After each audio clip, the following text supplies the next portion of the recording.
Today, we will learn how to solve a common AutoCAD problem. AutoCAD error report.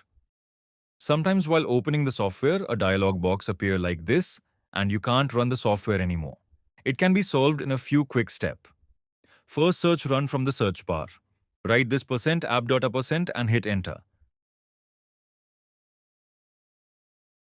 Now go to app data, local,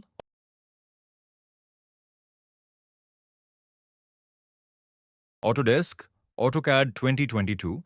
It can be 18, 19, 20 according to your AutoCAD version.